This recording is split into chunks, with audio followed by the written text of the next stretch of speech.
Enkuba bikokyo eyatonyedde essaawa ezisoba mu 2 mu ggombolola y'Erukiri eyibanda yalese entindo eziwerako ezitutte. Entindo ezaakoseddwa kuliko olwa Kisensiro, Kigunga ne Nyansholo.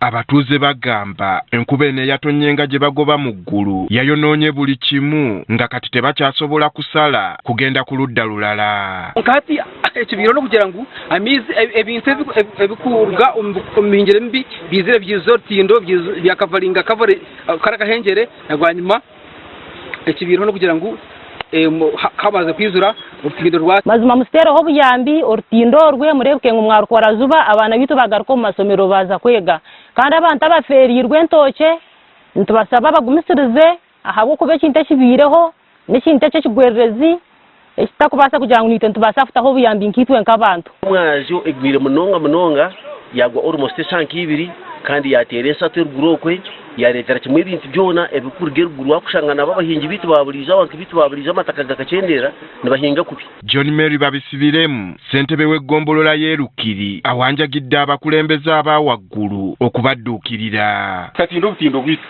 twino ndukemba sensoro kweruguru road inspector yako akwiza jato tinkurukora kari mu karavati hani twine capacity yo kugura karavati gagarika tukakora ruguru cyamana yenyuma cyamana mutahi wago nyuma bya twengutworo ruguto wena zena chifu ecyabira kibona cyite cya semize kutabenza kuzayo hagwenzura urutiro rwaho twatirize twajyamwe nanka tukora twahakora. Habert Mayanja ssentebe wa district y'Eyibanda agamba wadenge embeera eno yeetaaga okudduukirirwa bunnambiro district terina yadde ennusu ekuba ennyonyi. The district don't have a budget to work on this. That's why we have decided to write to the Minister of Works and Transport to come and rectify the situation.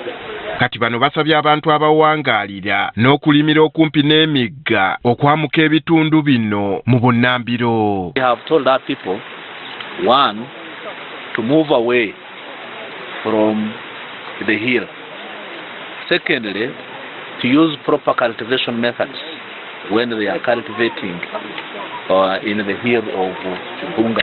Godfrey Mbetegereyize aladdisi wa district y'Eyibanda atubulidde nga bwe batannafuna mawulire ga muntu yenna afunye obuzibu olw'enkuba mu district eno. There is a lot of rain splash caused by the runoff on the bare land. It is a steep area which needs a serious intervention.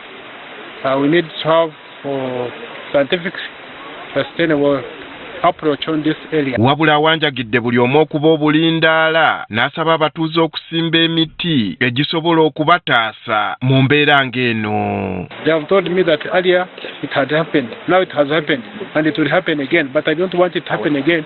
We need to plant some cover crops which can minimize the runoff speed such that when water is running downstream it goes slowly or sluggishly so that it is discharged of the debris which will cause disaster downstream. Okusinziira ku nteebereza y'obudde eyafulumizibwa kiteeberezebwa nti enkuba ey'amaanyi etandika butandise okutonnya mu bitundu by'eggwanga ebitali bimu okutuuka mu mwezi gw'okutaano.